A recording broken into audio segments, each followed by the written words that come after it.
I get asked about menu design engineering quite a bit. That's because that's what I do for a living. So it sort of makes sense. But anyway, there's two parts to a menu. There's the design side, which is design, the layout, making it look pretty, but it's also the copywriting and how that sounds.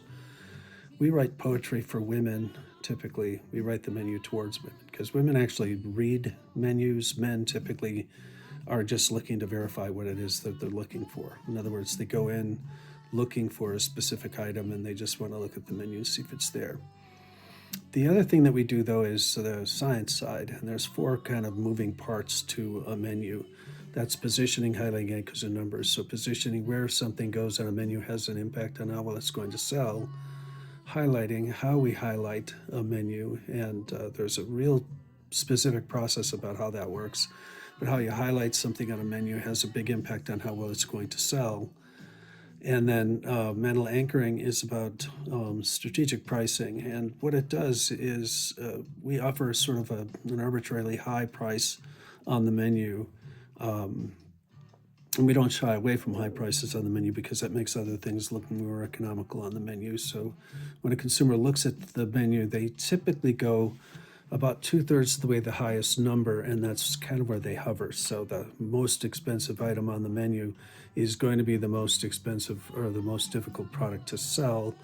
So we just want to move that up if we can. And we want to avoid having a downward spiral. A lot of restaurant operators get into this situation where they come to us and they go, well, I can't sell anything over, $25. And then they want to lower everything to $19.99 or whatever. And then they come back and they complain, nobody buys anything for more than $17 or $15 or whatever. And it just keeps going lower and lower.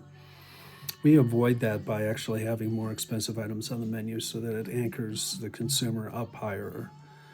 And then strategic pricing. There are certain price points that matter to a consumer and that have an impact on the menu, and so we pay close attention to what those are.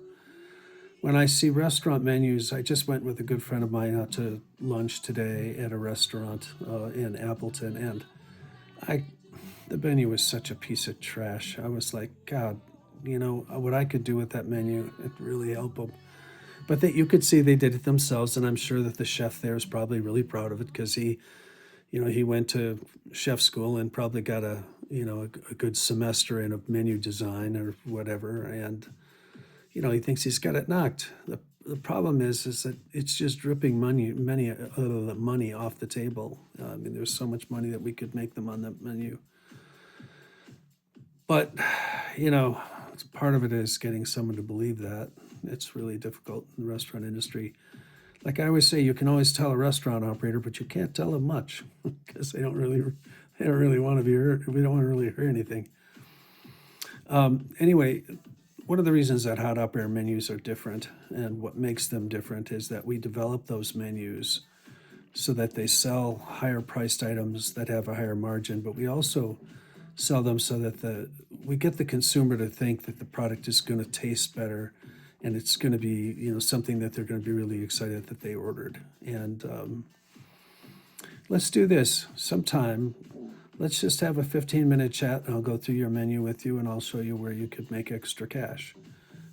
Give me a shout, 920-420-2076, and let's talk. 920-420-2076. Thanks.